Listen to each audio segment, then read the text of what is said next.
Bonjour, dans cette vidéo, je remplace l'embrayage de mon tracteur que je suppose être un Super 6 Renault. Voilà, donc bon, j'avais jamais remplacé d'embrayage auparavant, j'ai rien inventé, tout se trouve dans le manuel de réparation. Ben, vous verrez, complété par des petites vidéos que j'ai prises pour illustrer. Eh ben, cela vous aidera peut-être si jamais vous devez réaliser cette opération. Voilà. Et bien, je vous souhaite une bonne vidéo. Bon voilà, on a séparé la boîte de vitesse du moteur, bien calée. On a eu besoin de tomber la direction, parce qu'on veut refaire le boîtier de direction. Et après, c'est relativement bien fait. Il y a peu de fils électriques à déconnecter.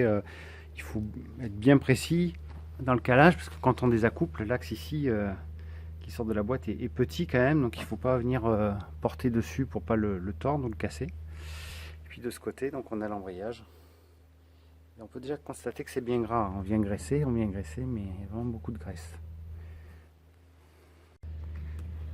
Ensuite, il faut repérer l'ensemble embrayage par rapport au volant moteur. Donc ici, il faut mettre des petits coups de pointeau sur le volant moteur et l'ensemble d'embrayage comme ça. Pour l'équilibrage, on remettra dans la même position.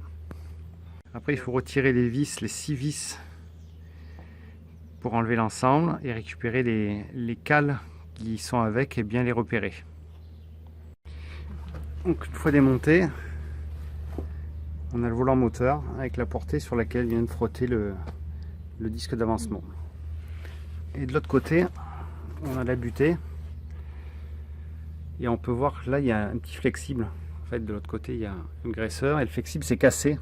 Ce qui fait qu'il y a de la graisse qui se balade un peu partout. Et pareil, on peut voir que la butée, en fait, elle bouge, elle coulisse.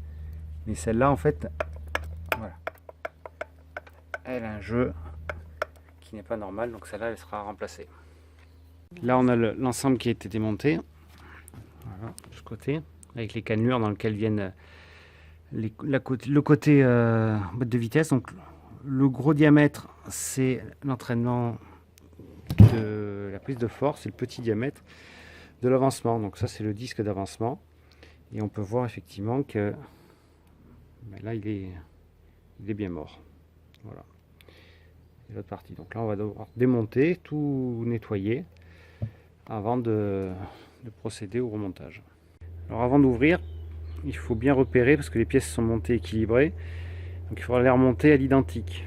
Donc il faut repérer le couvercle, il faut repérer le plateau de pression, le plateau intermédiaire et le faux volant. Voilà, tous ces éléments là, des petits coups de pointeau pour pouvoir les rassembler à l'identique au remontage. Donc maintenant qu'on a repéré l'ensemble, il va falloir que l'on désolidarise toutes les pièces.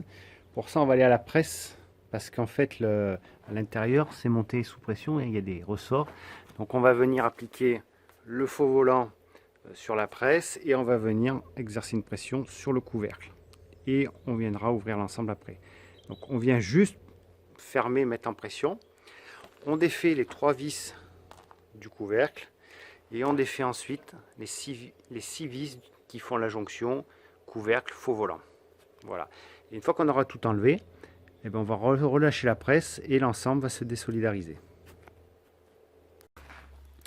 Donc là, notre ensemble, il est sous pression avec la presse. Enfin, sous pression, c'est juste pour le maintenir.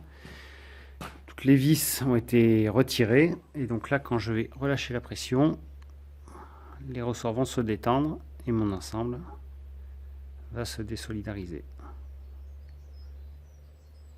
Voilà, claque gentiment. Et voilà, et la presse remonte. Et pareil au remontage, on va le remettre sous pression avec la presse avant de mettre les vis.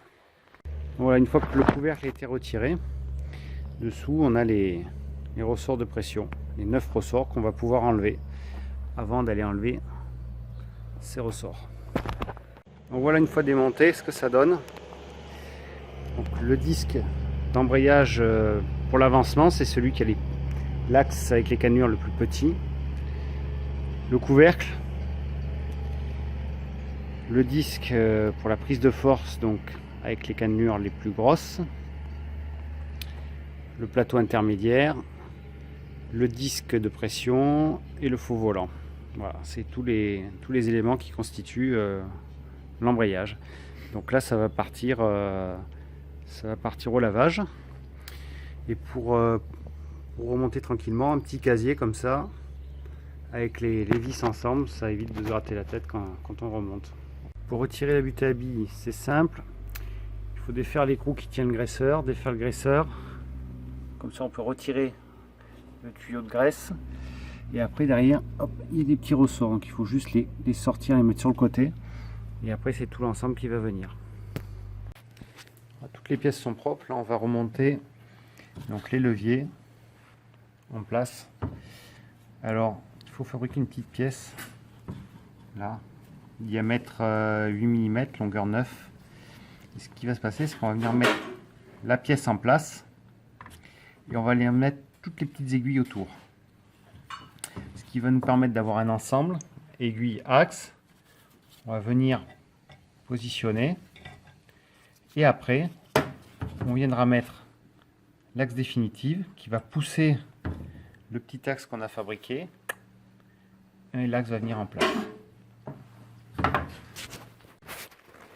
Donc voilà, une fois que les aiguilles sont remontées, ça donne ça. Donc il y a 19 aiguilles. Vous voyez, ça ne dépasse pas de l'autre côté, c'est graissé. Et donc là, je vais pouvoir venir le mettre en place. Et quand je vais enfiler l'axe définitif, ça va chasser le petit axe que j'ai mis ici et les aiguilles vont rester en place. J'ai commencé à remonter l'ensemble. Donc là, il y a un réglage qui est préconisé ici. C'est entre cette partie et le dessous de la rondelle. Quand on met un réglé, 39,6. Voilà, c'est ce qui sert de réglage. Et puis après, on remet une goupille dans l'écrou à créneau. Ensuite, je vais remonter le couvercle dessus. Je vais le remettre en pression à la presse. Remettre toutes les vis afin d'aller le poser sur le tracteur pour un premier montage à blanc pour régler les petites butées là, les petites vis. Pour le réglage des vis là, il faut par rapport au plan ici et la tête de la vis, en faisant comme ça, il faut trouver la cote de 24, plus ou moins 0,5 et vous aurez le bon réglage. Voilà, l'ensemble embrayage est remonté sur le volant moteur. J'ai confectionné un petit outil, hop, ça c'est pour centrer. Alors c'est des rondelles sur un tube, mais après c'est tout rectifié autour, ce qui fait qu'on a un alignement des trois disques, des deux disques je veux dire, et au fond de cette partie là, donc les trois parties seront parfaitement alignées pour permettre à l'ensemble d'être assemblé. Voilà, la butée d'embrayage a été changée également par une butée graissée à vie. Pour être sûr de mon assemblage, j'ai contrôlé la cote entre la surface d'appui et la butée. Donc j'ai mis une règle en travers, j'ai déduit la cote là, je trouve 9,9. Et j'ai fait pareil ici, entre la surface d'appui ici et les doigts. Donc je trouve 9,1, donc j'ai un jeu de 8 mm qui me permet en fait de faire avancer ma butée claque de 8 mm avant de rentrer en contact avec les doigts.